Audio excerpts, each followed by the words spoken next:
Today in the episode, PURL program underway. U.S. arms deliveries to Ukraine keep rolling. Lavrov's mysterious absence. Is Putin losing faith in his top diplomat? Ukrainian drones strike deep inside Russia. Oil refinery hit in Saratov. Lukoil declares force majeure. NATO has confirmed that the implementation of the PURL prioritized Ukraine requirements list. Program for the procurement of American weapons for the armed forces of Ukraine is proceeding without delays. According to a NATO representative, deliveries are ongoing and new equipment is already arriving in Ukraine. The Axios outlet previously reported that the U.S. government shutdown caused delays in arms exports worth more than $5 billion, intended for NATO allies and Ukraine. The situation has slowed the delivery of critical systems such as AMRAAM missiles, Aegis combat systems, and HIMARS launchers. The first 4 aid packages, worth about $2 billion, were financed by the Netherlands, Denmark, Norway, Sweden, Germany, and Canada. Earlier, President Volodymyr Zelenskyy reported that Spain had joined the initiative, and the total funding for the program has already exceeded $2.1 billion. Today, Poland, one of the most staunch allies and supporters of Ukrainian independence, marks its own Independence Day. Freedom and sovereignty are a choice, and Poland has made it over a century ago in November 11th, 1918, and ever since is standing firmly for it, ready to defend its freedom when necessary. That is why deserving to be free.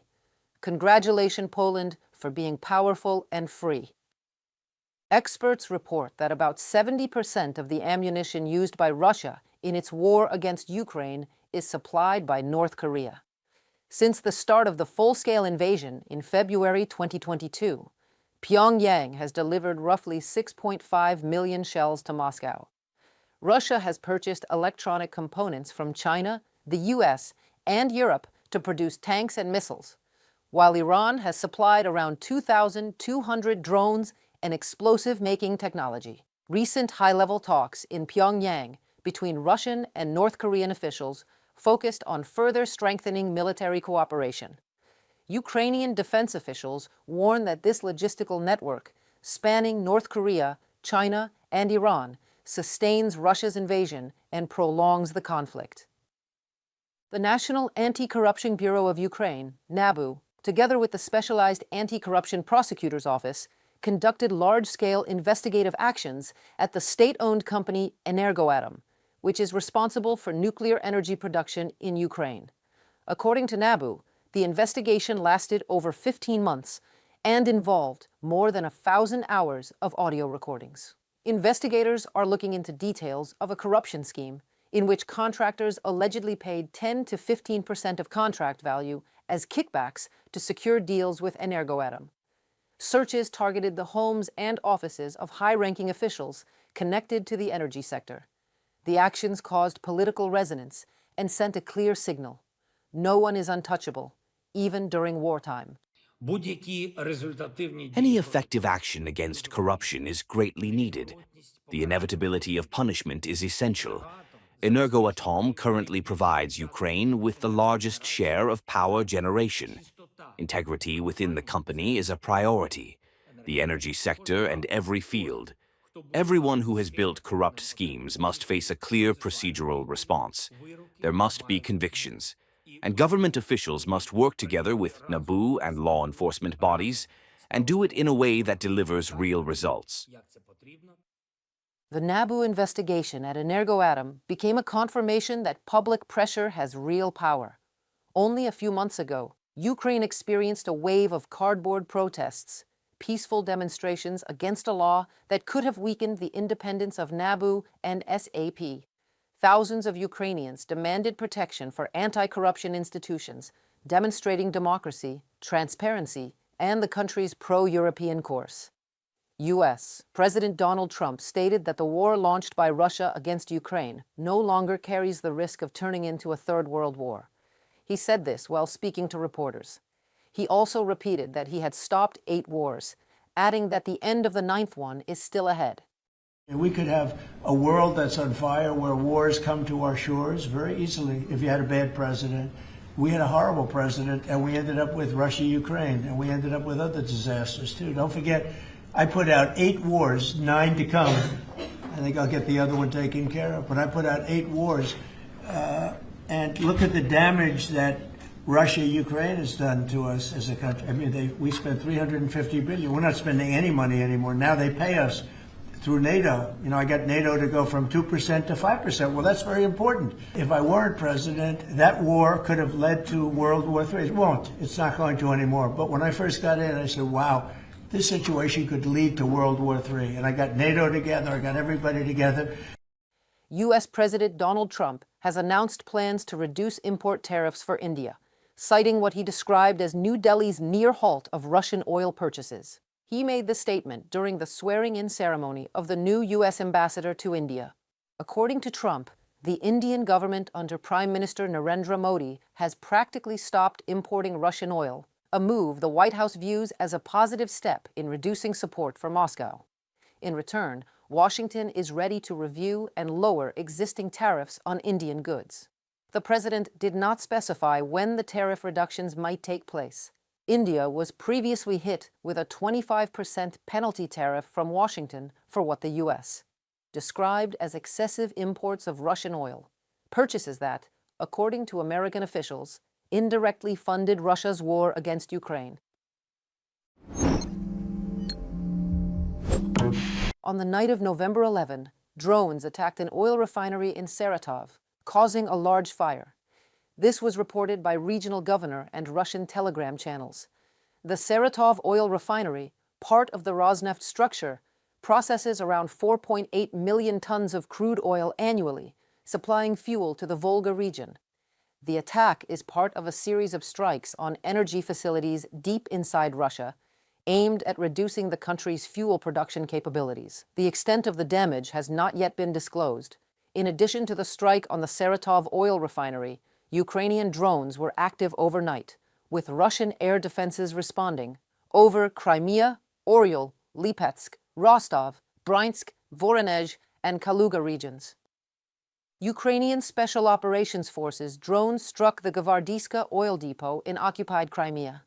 The attack damaged a pumping station at the depot. This is already the 3rd successful strike on this facility in less than a month.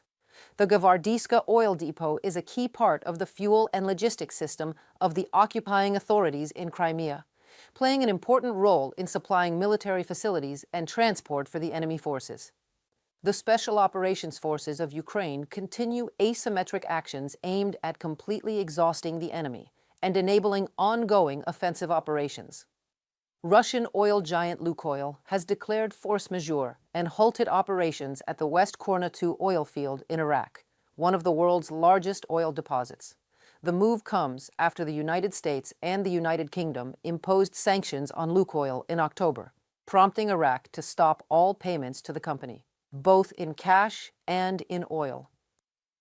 Lukoil owns a 75% stake in the project, which produces around 480,000 barrels of oil per day, while the remaining 25% belongs to Iraq's North Oil Company.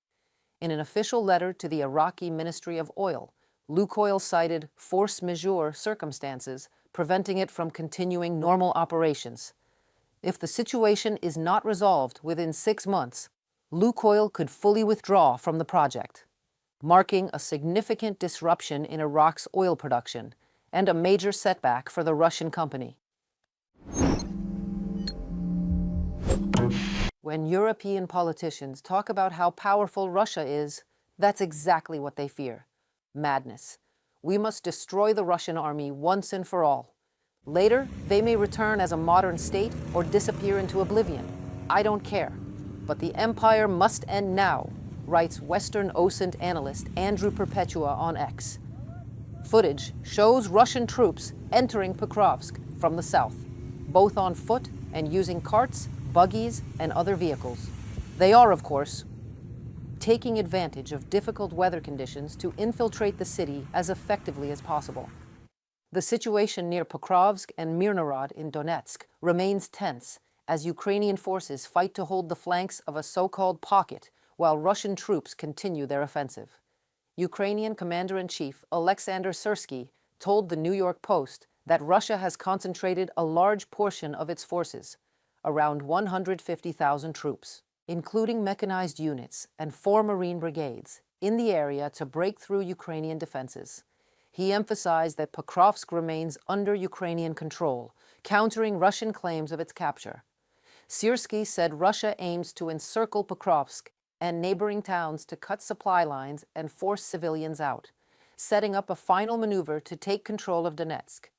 The commander called on international partners to supply long-range missiles, air defense systems, and electronic warfare equipment to defend critical infrastructure from Russian strikes. Over 600 servicemen of Russia's Central Military District have died in 2024 to 2025 due to negligence, poor hygiene, alcohol and drug overdoses, and violence. In 2024, at least nearly 70 soldiers committed suicide, while the first half of 2025 saw 86 more. Poor quality food caused 32 deaths from poisoning, and 112 drug-related fatalities were recorded in 2025, nearly matching the 143 deaths in 2024. Experts say rising suicides, crime, and substance abuse indicate deep demoralization in the Russian occupying forces. Western observers, including the United States, are closely watching Russia's personnel decisions amid the ongoing war in Ukraine. Attention has recently focused on Foreign Minister Sergey Lavrov, a longtime Putin ally. Experts note that Lavrov has been increasingly absent from key events, including a November 5th Security Council meeting and the upcoming G20 summit in South Africa, where he will not lead the Russian delegation. Analysts suggest this signals a potential loss of influence, partly due to failed negotiations with the Trump administration and challenges in curbing U.S.-European cooperation on Ukraine. Kremlin officials publicly deny any loss of trust, insisting Lavrov retains his post. But observers say his diminishing role reflects shifting dynamics within Putin's inner circle. That's all for today's News Digest. Don't forget to like this video and subscribe to our channel for more updates on Ukraine and the world.